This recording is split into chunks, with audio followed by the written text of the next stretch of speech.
2024 na sinasabi nyo, does this pertain to the 2 billion disbursement? Hindi, ma'am. This pertains to the 8 billion more na hindi pa na gagamit. So nasaan po yung 8 billion? Ma'am, yun, nagamit na po natin to. Where are the computer sets now? The computers now are being delivered to the schools. Yung pong hinahanap nyo na 20... Who can validate that information that they are being delivered to schools? Because as far as I know, napakatindi po ng pangangailangan for computers ng ating mga public schools. If I may continue, Madam Chair, he made mention about the continuing appropriation. So let me invite your attention to color blue of the slide.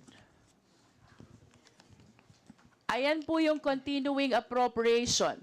We have 9 billion budget. Tama po si Mr. Resource Speaker. May nagamit na 8 billion. But what surprises me a lot, punta po tayo sa baba. Both the current and the continuing has an accomplishment of 0%.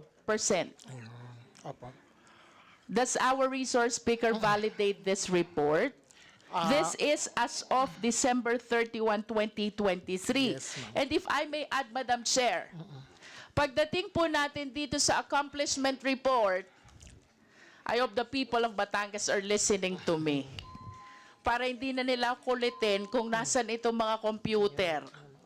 We're talking about 2,349 LC, 2,648 smart TVs, 12,022 laptops, 7,558 laptops.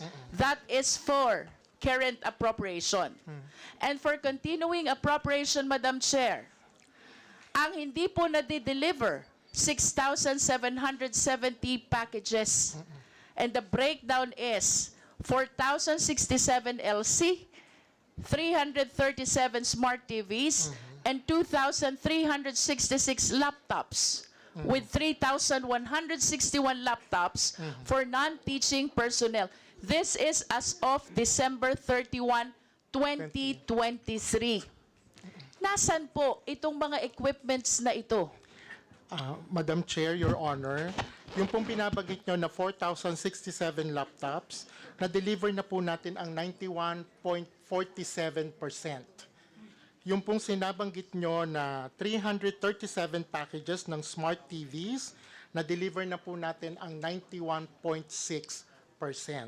Doon po sa laptop for teaching na 2,366 packages, 100% na po na na-deliver natin to para sa mga teachers. At yung pong laptops for non-teaching, na-deliver na rin po ito ng 100%. These are all accounted for the fund year of 2022.